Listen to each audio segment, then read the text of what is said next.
আমি একাধিক জেনা করেছি, এখন আমার আল্লাহর কাছে ক্ষমা পাবো কি করলে? আল্লাহ তাআলা রহম করুক। অনেক ভাইরা আছেন বিভিন্ন পাপে লিপ্ত হওয়ার পর শয়তান তাদেরকে এত বেশি ভয় দেখায়, অতিরিক্ত ভয় দেখায়। ভয় যতটুকু আল্লাহকে পাওয়া দরকার তার চাইতে বেশি যদি পায় তাহলে বুঝতে হবে শয়তানে দেখাচ্ছে। ওটা কে দেখাচ্ছে? শয়তান দেখাচ্ছে। আপনি কোনো গুনাহে লিপ্ত হয়েছেন, যে কোনো গুনাহ, পৃথিবীতে এমন কোনো পাপ নাই যেটা মাপ চাইলে মাপ হয় না। এমন কোনো পাপ, এমনকি শিরকও নাই। শিরকের গুনাহ যদি করার পরে মাপ চায়, তওবা করে, মাপ হবে না? হবে না? তওবা ছাড়া মারা গেলে মাফ করবেন, এটা ভিন্ন বিষয়, কিন্তু তওবা করলে সেটাও মাফ হবে।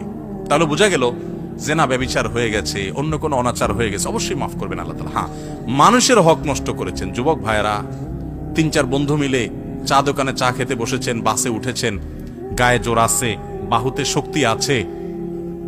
আমি এই জন্য বলি, 4-5 যুবক ছেলে ফেলে যখন চার দোকানে বসে তখন ওই টিবয়কে ডাকার টোন কিন্তু পাল্টে যায়। একা একা গেলে বিড়ালের মতো বলে, মামা 1 কাপ চা হবে? আর 4-5 জন গেলে কি বলে? এবারে চা দে। কথা কানে যায় না? কতক্ষণ ধরে বসে রয়েছি? কারণ আশপাশে বন্ধু বান্ধব চা আছে, শরীরে একটু ভাব আসছে, তাই না? আহা, এই মাস্তানি, এটার বিচার হবে, এটার বিচার হবে।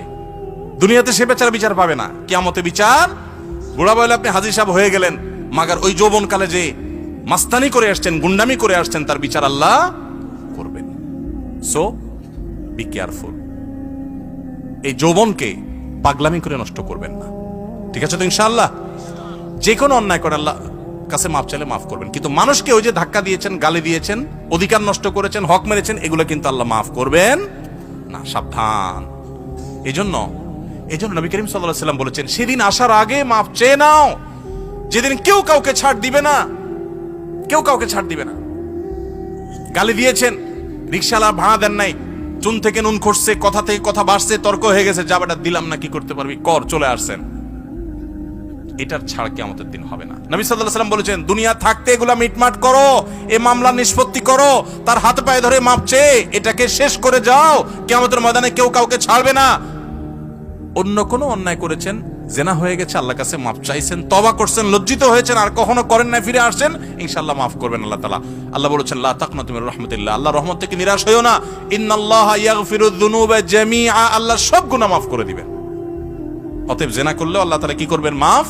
কিন্তু তওবা করতে হবে খাঁটি অন্তরে, আর করা যাবে না, অনুতপ্ত হতে হবে।